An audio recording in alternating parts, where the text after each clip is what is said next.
you take me far away under the sycamore trees in the dark trees that blow.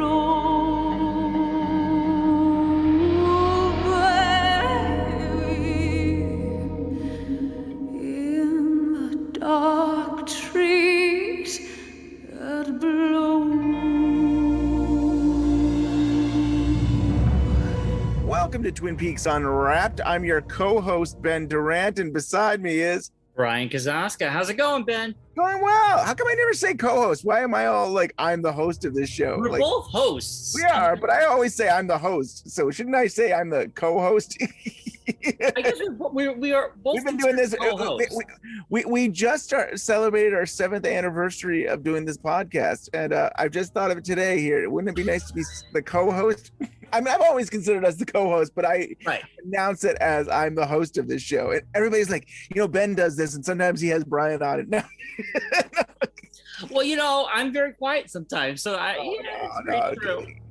we're a good team. 7 years though, can you believe it? I know we were just talking the other day. It's like, how many years has it been? Yeah, I texted you about this, and I was like, "Is it 7 or 6?" And I mean, we lost a few years with the pandemic. It's like you feel like you're missing time or something here. Yes. A big chunk of reality has escaped us. You know who just texted me yesterday, I think it was, or just the day before, Scott Ryan. He's like, he missed our podcast. He says, you haven't done any in a while. And I guess that motivates us to do a show today. Especially for Scott Ryan. Just for Scott Ryan. If you're listening, Scott, this one's for you. No, but I mean, it's just life sometimes. We just, we've had thoughts and things we've wanted to do, and it just didn't happen. And, here we are now in June. And at the end of today's show, we are going to talk about our upcoming shows. So stay tuned. Yeah. So even though we just do these specials and we're not weekly anymore, we still got plans for future shows. Right. And it seems like we're gonna try to stick with one a month at least. Yeah, I like that. Yeah. And we figured we have to put something out for June because it is our 7th anniversary. We want to make sure everybody knows we're still alive. Don't cancel us out of your podcast feed. Still stay subscribed. We have plenty of surprises coming up. And we have news, like in the Twin Peaks universe, in the Lynch universe, we have news to talk about today. We figured, well, it's a great day to catch up, see how we're doing, how the audience is doing, and what's going on in the wonderful world of Lynch. And I guess we start with sad news. I mean, really, since we last been on, there's been a couple of sad news. We've had some deaths related to Twin Peaks. Yes. Julie Cruz and Kenneth Walsh both passed away. Kenneth passed away in the beginning of May, and he was the age, I think he was 80, which, man, I did not know he was 80 years old. The time you had him on a couple times now, we've had him on the show for. He's done a bunch of things for us, right? Yeah. I mean, like, so we've interviewed him during this pandemic.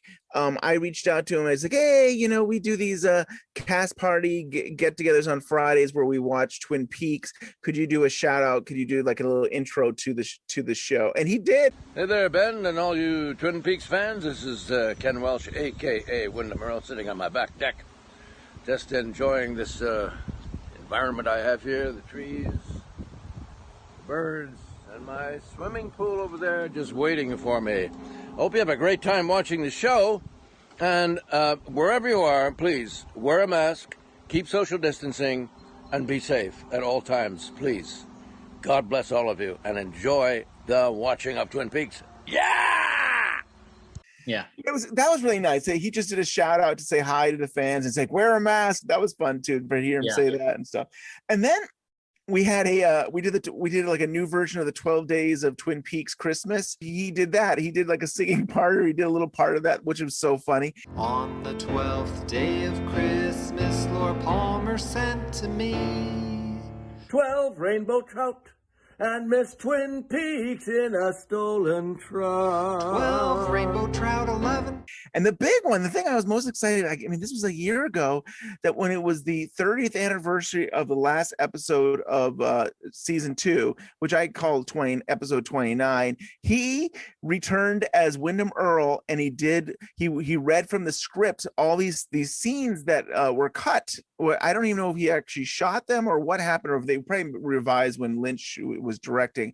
But it's like an alternate version of Wyndham Earl, which, I mean, so good to hear his voice, and he still had the passion he had 30 years ago as Wyndham Earl. I mean, that was, to me, was like a dream come true to hear him back as Wyndham Earl. Pete Martell's pickup is stopped on the side of the road. Wyndham Earl, behind the wheel, studies a map of the forest. Next to him is Annie Blackburn. Glastonbury Grove. Should be right up that path. Wyndham Earl checks his watch. Plenty of time. He watches Annie come to from the chloroform. Hello, sleepyhead. Wyndham stares at Annie, makes a face. Boo! Who? Think of me as cancer, or a heinous virus, something you can die from, horribly.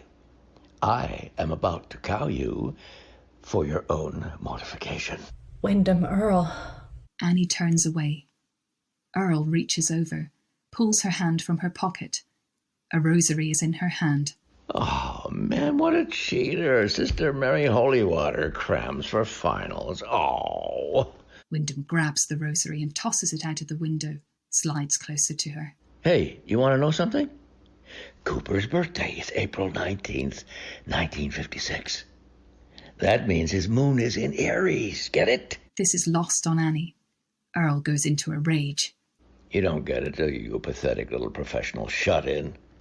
On the other hand, I have just spent 2 weeks in a cabin with a smelly head of cabbage. Wyndham grabs her. Has anyone ever told you look a lot better than Leo Johnson? Smell better, too. If you're going to kill me, why don't you get it over with?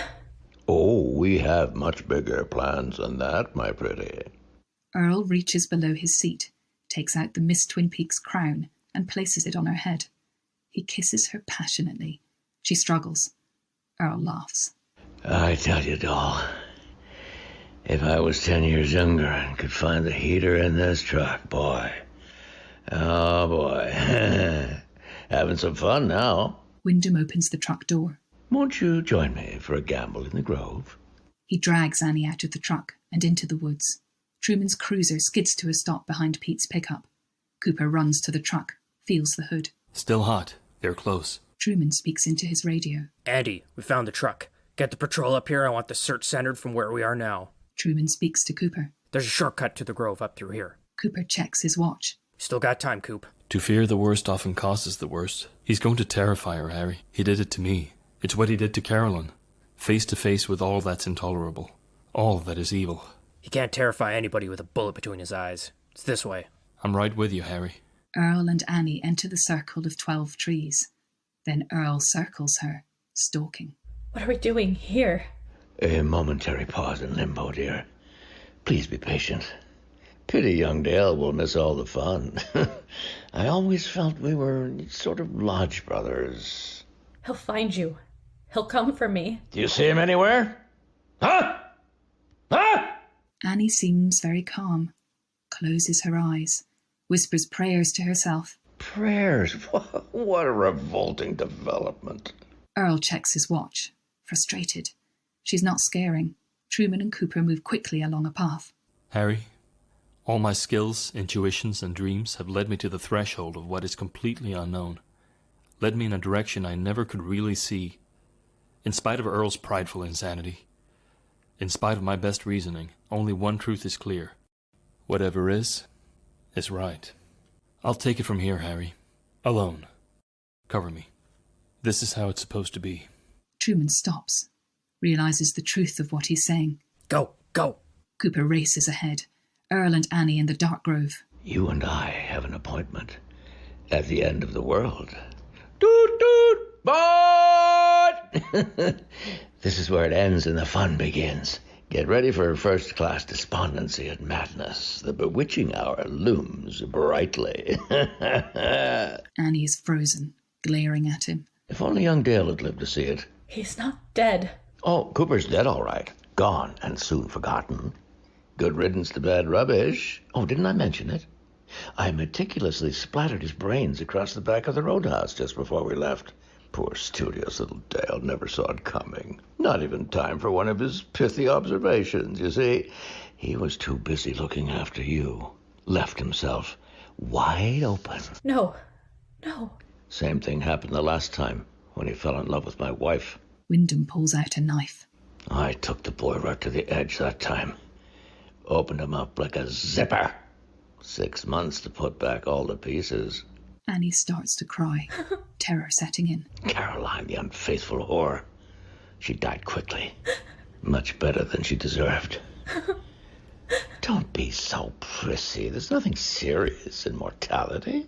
Renown and grace come afterward. In fact, they come right here. Here in this place. The nectar of life will be drawn. Wyndham moves towards her. Annie screams, terrified.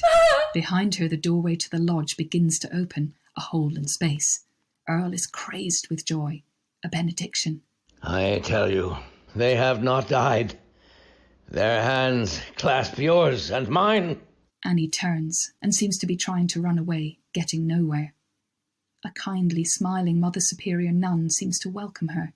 Annie moves towards her, sobbing. The nun turns into Earl, who grabs her by the wrists and pulls her towards the gaping hole, just as Cooper runs into the grove. Wyndham, not dressed in costume, pulls Annie through the hole. Cooper runs to Earl, grabs his leg, but it slips away and disappears into the hole.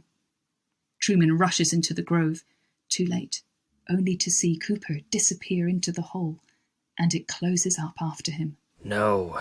God, no.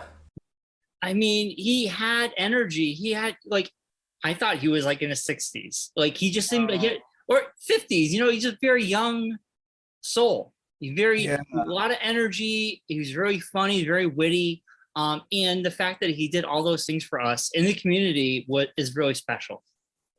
Yeah, and Julie Cruz, she was something. I mean, like, I know we never got her on the show, and we had conversations and stuff, and she was just a sweet woman, and to her voice and how it was really a part, that voice was so much part of Twin Peaks. I mean, you know, especially for the original series, but then to have her back in season 3 too, to have her on the stage singing again, it's like, I mean, it's sad. And I think about, there was a festival a few years ago where she came back and sang for fans too. And I think that must have been so special for the people that could have gone there. I want to say it was maybe it was 2016 or something, I want to say. I'm not sure, but it was great that she was able to go meet with the fans and sing for them. And I didn't realize she lived in Pittsfield, Massachusetts. I didn't know that either. So she's not that far from where we live, really.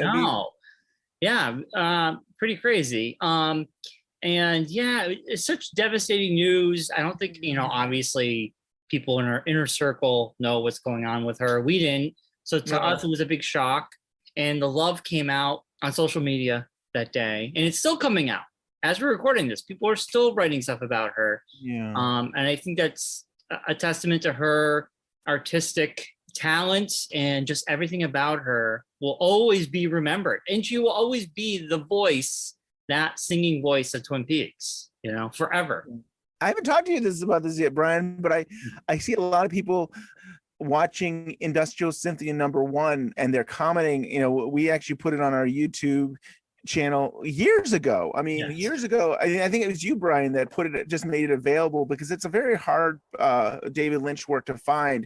And you're getting a lot of comments about Julie Cruz related to that, because she sang stuff from Twin Peaks or from her Into the Night album there in Industrial Symphony #1. She sang in that. So I think people are remembering her in their own ways, and one way is just they're going to our YouTube channel and checking out Industrial Symphony #1. So that was kind of cool.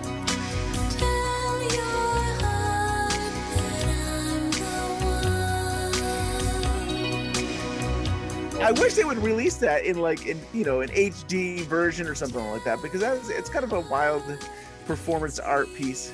Yeah, and it's so hard to find, and it has bits and pieces of Lynch's work that he will come back to later on.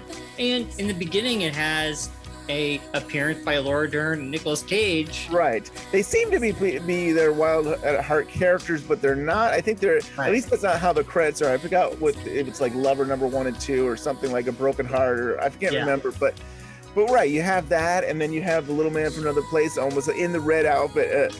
Michael J. Anderson there. It's like you almost feel like, could that be the little man? I mean, so I mean, it's good. Everybody's doing their own way of remembering her, and I think some people are going back to some of her performances and watching it. And yeah, she was very angelic. And I think it's funny. We listen to that music, and I remember reading something where that wasn't her natural voice to sing like that, and I think that was a whole different way of, like, that's not how she, like, if you listen to her other albums, that's not how she sounds, really. I mean, I don't know. Interesting. I know Scott Ryan's a huge fan. If I'm not mistaken, he did do an interview with her on the Red Room podcast. He did. Yeah. Highly recommend seeking that out. If you check our show notes, I might put a link in there for people who want to listen to her interviewed by Scott Ryan. Yeah, that'd be awesome. You do that. Yeah, and it was nice that Scott. We never got to interview her, though we had a couple of opportunities where we thought we were going to get to interview her. And Scott was kind enough to let us use a little excerpt of the interview he did with her in our book and stuff. So that was kind of nice to be able to share that a little bit. But yeah, that's the place to go to listen to the whole interview from the Red Room. Yeah. Podcast.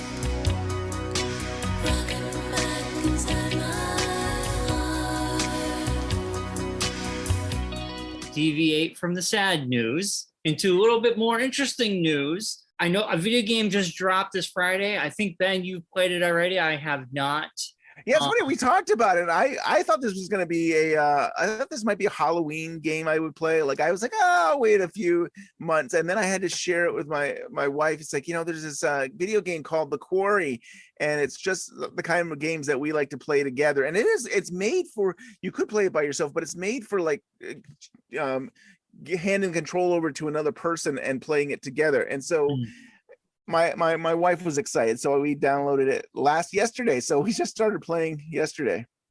Yeah, it stars David Arquette and has a bunch of celebrities in it, but it has 2 Twin Peaks alumni. It has Ted Raimi, which, I mean, he had a very small part in Twin Peaks, but he was still there. Right. But the big one, the rodeo, right? The rodeo there. He's the he's the stoner guy. Sarah Palmer, Grace Zabriskie, is in the game, and I think she plays, correct me if I'm wrong, Ben, does she play that person that talks to the audience in between chapters? Yes. She's like almost like, I don't know if you want to say the narrator, but she's like, it's that kind of like crypt keeper. You know how you have that kind of person who like opens up the thing. It's like, in today's episode, we're going to do this and But she's got, yes, I'm very excited about that. I've followed a lot of the series of games they've made, like I think it's called Until Dawn, and then there's a series of other games. They've always been played by men. They've always been like, I'm the shrink, or I'm the I don't think he's the librarian, but he's another. They're always played by men. So to have this be a woman and to have it be Grace Zabriskie is so awesome. Like she's incredible, and like I would get this game just for her because she sells it. I mean, she sells the game. Yeah, and now for people who don't know, Supermassive Games makes this, and Until Dawn was like their first one, and then they do the Dark Picture Anthology series, which I'm playing House of Ashes. That's what I'm playing, yeah. And are you liking that game? Yes, it's a little bit more military with creatures. The Quarry is what I really want to play, but I want to finish this one first. I'm very excited to play the Quarry. The anthology series, I think, kind of swerves. It's like Tales from the Crypt. Sometimes a little more scary, sometimes a little bit more weird, supernatural, what have you. Yeah, but yeah, those Dark Picture, there are some really good ones, but they're also almost like bite size. They're usually cheaper. They're usually half the price of a video game full game. So they're not as big. I mean, but they were putting them out every year. They were putting them out like around Halloween, I think, for the past few years and stuff, and we've been getting most of them. My wife and I will play them together. But yeah, to have Grace Zabriskie kind of star in some ways. I mean, she helps us guide us into the story, and then you have these other characters, and like I love it that they do the technology where they kind of film real actors and then they're able to bring them into into computers and digitize them or whatever is incredible. I mean, it actually, I think, looks the best out of all their games. I think the quality and stuff, like my wife was saying, wow, you can see the pores of these people, and it looks great, and I'm enjoying it. We've only, I don't know, we probably only played for an hour or so, but we're having a lot of fun with it. Nice. I'm excited. I plan on picking it up sometime this month. But the core is like one of their big budget ones too, because the anthology series is a little bit more like, it's not as big budget as compared to the Quarry or Until Dawn. It's a shorter games and not big budget. But I almost feel like those games gave them options to kind of test things out, and then when they want to invest in something big like this, they've spent a lot of time figuring those things out. Right. I will say it's got a little bit of a Twin Peaks feel to it. I don't think this is too much of a spoiler, but the location is at like a summer camp, and you have these young people. I'm guessing they were out of high school or something like that, but they're still very young, and they're counselors and stuff, and there's things that could be in the woods. You got this woods feel to it, so I could see a little Twin Peaks in that sense, that there's some oddball characters. I mean, a lot of these games do that. You have these people as like they're a little off. yeah You can't trust them. It's like, another thing about these games is it's almost like choose your own adventure. You will have dialogue, and how do you respond to this character, and those responses or your actions could actually get somebody killed, or other things can happen, but it shifts the way the game is played. And that's what I think I love about it too, is that like you kind of can decide where it's going. And you can play it multiple times and have different outcomes, like hundreds. I think like they've gotten to the point where, you can play this thing 10 times and see a different outcome each time. Right. Really cool. I think they introduced a new feature where you can rewind it 3 times. So if like your favorite character gets killed off, you could rewind it so that maybe you choose something else so that they don't die. That's awesome. That'll be fun. I mean, it's great to see some Twin Peaks people doing gaming stuff. I love that. And it's so much fun. And Ted, we haven't said much about Ted Raimi, and you probably know more of him than I do, because I think you probably watch his other stuff. I've seen some of his stuff, but he's great. He's such a good actor, and he's so when I was talking about scary, spooky, he's got that kind of vibes. He plays the sheriff. He does. Right? Yeah. Right. I mean, I'm a big fan of his brother Sam Raimi. Spider-Man, he just did Doctor Strange. Ted Raimi's been like a lot of his stuff, and I'm excited to see him in this game.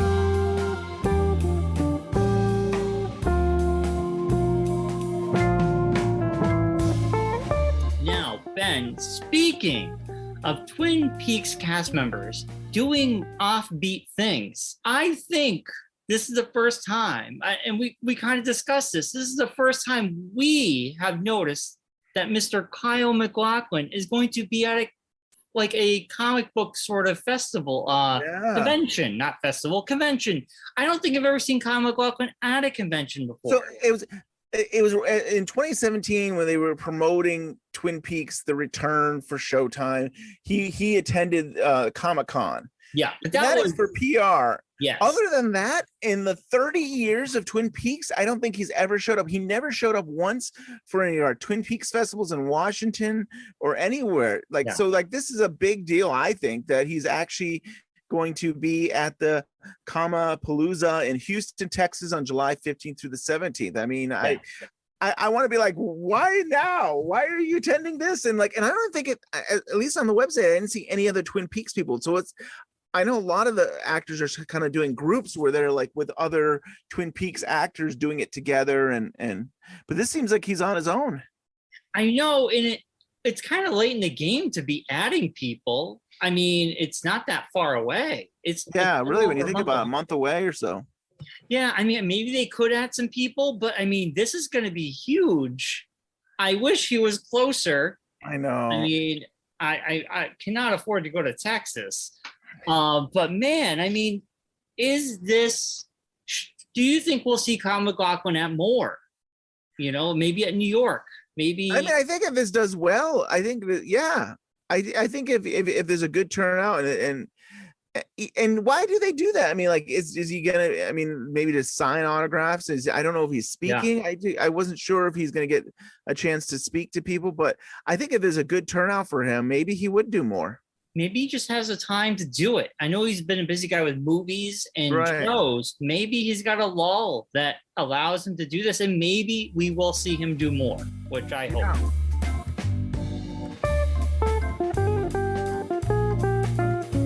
Brand new Twin Peaks related podcast came out. I listened to the first episode. It is really well done.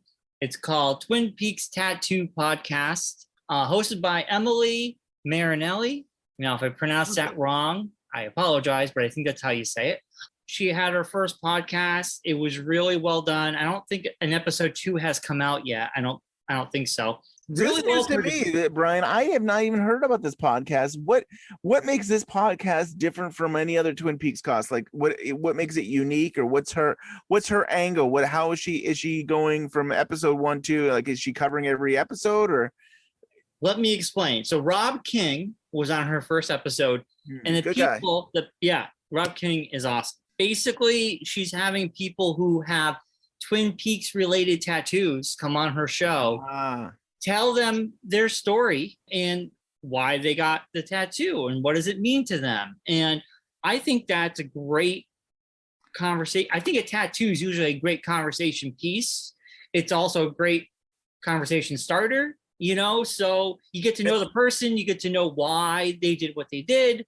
And I think you get to learn about people, you know. And Brian, this makes me think it's for years now you've been trying to get me to get a tattoo, or us to both get tattoos. I still want to. I just haven't decided what I'm going to get yet. Yeah. I don't know. I have such an issue, maybe because I'm somebody who, like, you know, I feel one way and then I feel differently about something, and I feel like a tattoo is permanent. You know, it feels weird. Not that, and saying this being a person who's loved Twin Peaks for over 30 years. I don't know. But still, I'm not comfortable yet getting a tattoo. But I think it's not for everybody. If I got a tattoo, I think Twin Peaks would be what I would want. But yeah, I mean, listen, I don't think tattoos are for everybody. Yeah. I think I have 2 already. I am deathly afraid of needles, so I don't even know how. I got them when I was young, and I just didn't care. You were drunk, right? So you weren't. I was not drunk. I was not. You think I was with the I don't think you were. But still, it's weird. Now that I'm in my 40s, I'm like, needles, and but I would like to get something that kind of that represents Twin Peaks and our podcast. I don't know. It would mean a lot to me. It would be my first tattoo that would actually mean something. Where my other 2 were just like, I'm gonna get them, and they're cool. But you know, as you get older, I think you become more picky and choosy, and you want something that means something. I haven't done it yet. Maybe one day.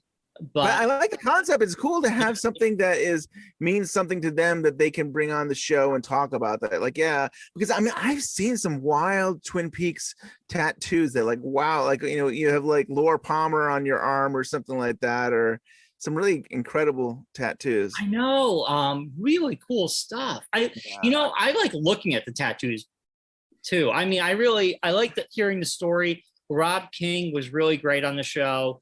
Emily does a great job. I mean, the production, like the audio production, is really well done. So I highly recommend checking it out. And also, Ben, there's another fantastic podcast that started probably in the middle of May, I want to say, from a longtime listener, Colin James. It is called Cream Porn in the Universe.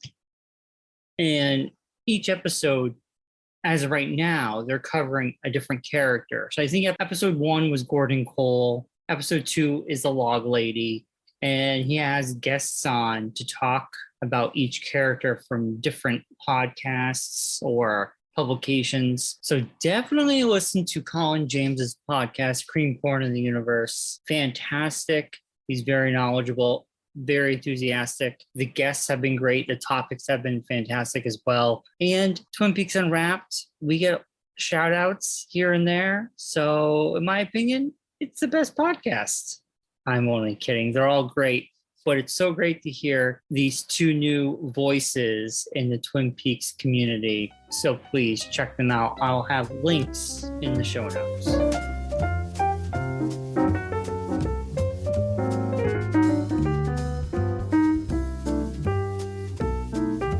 And you know what else you should be checking out is, Scott Ryan, we were talking about him. He's got his book is out now, Yes. The Fire Walk with Me book, Your Lord Disappeared.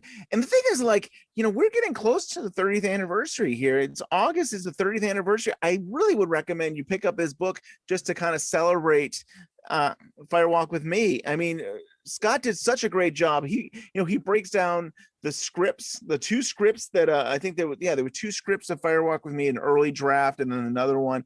And I love that. I mean, I'm always behind the scenes. I love that. So he has a whole chapter just on that. I also think it's one of his most intimate books he's ever written. He talks about his own life and the meaning with Twin Peaks, and it's such a good book. And I totally recommend people check that out. I'm trying to think where you get that. You probably can find it at Blue Rose Magazine, there, mag.com or so. Or all the places, Amazon, all the places. He's got it. And we had Scott on the show not that long ago. But yeah, I think it's a fantastic book too, Ben. It's probably one of my favorite books I read this year. It does help. That was probably only one of the only books I read this year so far. Man, we're almost halfway through the year. What are you doing here? Well, I read it and I was like, well, that was the best book I read all year. I'm putting it away. No, I'm kidding. I read Teal's Pond in the beginning of the year too. So I don't know if this counts as reading, but and this is changing the topic, but it counts as reading. But I'm thinking of like I'm not thinking. I started reading a Sandman comic book because Netflix is doing a Sandman show soon. I think they just had a trailer for it. I can't remember the date, but I do remember getting some. I think I had gotten some of the issues back in the day, but I never really went through the whole Sandman. Were you ever into the Sandman comic books? I have volume 1 and I read it very long, like a long time ago. I barely remember anything. I still own it. It's in my collection. I should take it out and reread that and then maybe continue. I am interested in the show. It looks like it could be good. I'm so cautious when it comes to Netflix adapting things. They don't really have a great track record. Yeah. Now that being said, I hope it's good. I hear that Neil Gaiman is really close into working with them. Yeah. So that makes me hopeful that you have the creator and writer part of the show. Definitely. So I hope they do it right.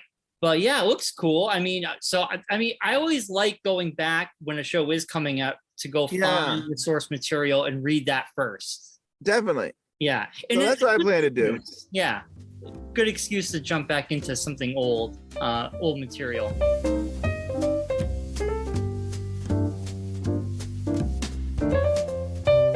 We haven't been to Joe's Pub probably since 2017, maybe. Probably. It was to celebrate the show coming out that we went there. Yeah. The 10th annual Miss Twin Peaks pageant at Joe's Pub, July 16th. I think tickets are $25. I think you could still buy them now. When I'm looking at the webpage, I think they're still on sale. Doors open at 9 p.m. If you haven't seen the Pink Room Burlesque show, this is the show you got to go. It's so entertaining because, I mean, they use concept of Twin Peaks to tell stories and have fun. And it really is an entertaining time there. And like, yeah, I just love the music and the humor and the fun and tongue in cheek, just the fun way about it. If anything, I feel like an old man, and it's like, it's so late. Is it usually, I don't know what time it says there, but it's probably like 11 o'clock at night or something. Yeah. And it's New York, so we'd have to get like a hotel or something, but it's such a good time there. If people, are in the area, I definitely would recommend checking it out. Yeah, definitely check it out. It's a lot of fun. They put a hell of a show on, and they're super talented, all of them, 100%. they will light your socks on fire.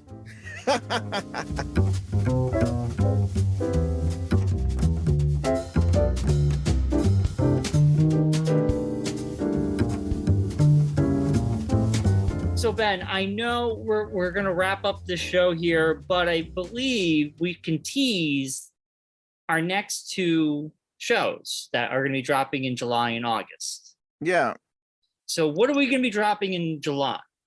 So we did a few months ago, we had John Thorne on, and we did this whole Wrapped in Plastic archives.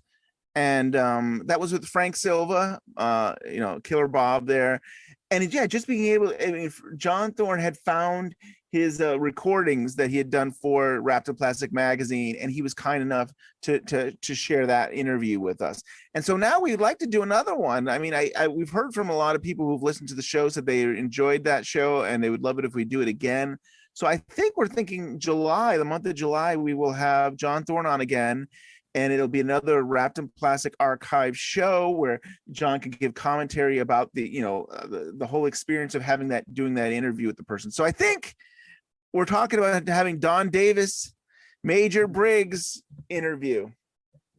This is going to be really, really cool. I'm excited for everyone to hear this. I mean, there's nothing quite like Don Davis's voice. I mean, like, you could read his interview in Wrapped in Plastic magazine, and you could read it in John Thorne's book, and that would be awesome. But to hear his voice, that voice that Major Briggs has, that's something special. So I think that people really enjoy just hearing him again. And it's like, it's always sad that we lose these people. I know we started the show talking about losing these Twin Peaks actors, and to lose Don Davis, who just seemed like the kindest, nicest guy in the world. And I think it'll be cool to be able to share that in July.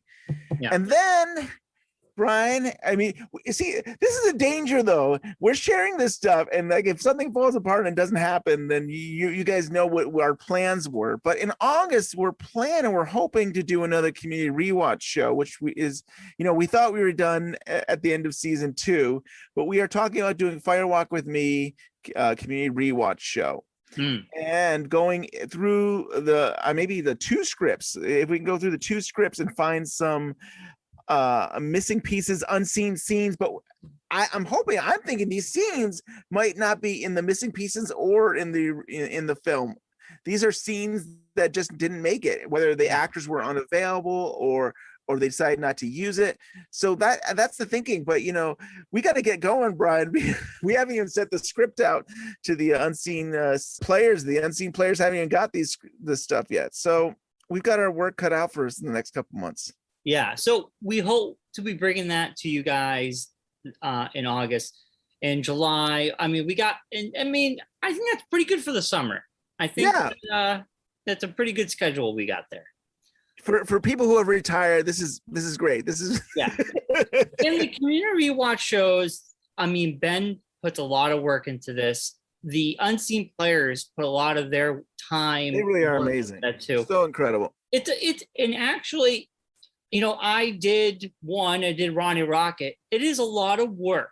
I mean, so many pieces. Yes. And, it's so funny because, Ben has done them all. And then Ronnie Rocket came, and I was like, I'll start working on it.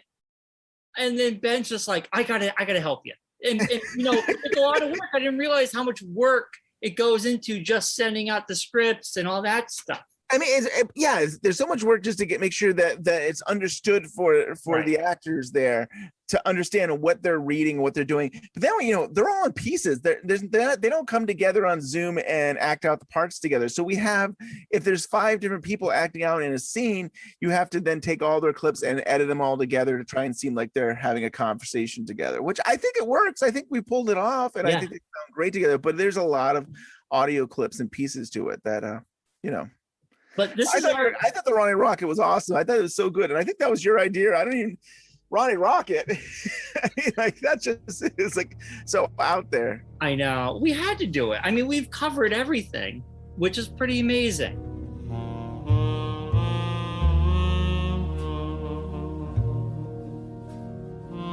Anything else, Ben, before we wrap up our 7th anniversary special episode here. Anything else? Man, it's just been so much fun. I can't believe 7 years have gone by. I've had such good times and adventures with you, and it's been so much fun. And thanks, Brian. Thanks for these great times we've had together doing the show. And I mean, it is always something I look forward to doing with you. Yeah, same to you, Ben. I mean, we don't do them as much, but I look forward to them when we do them. And I think we got some great specials coming up.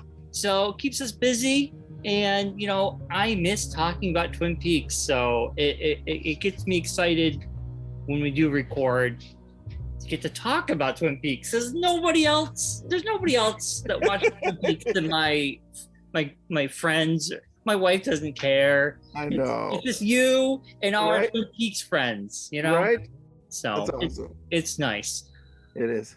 All right, Ben. So we'll be back in July with John Thorne and Don Davis. So we'll see you guys in July. See you in July.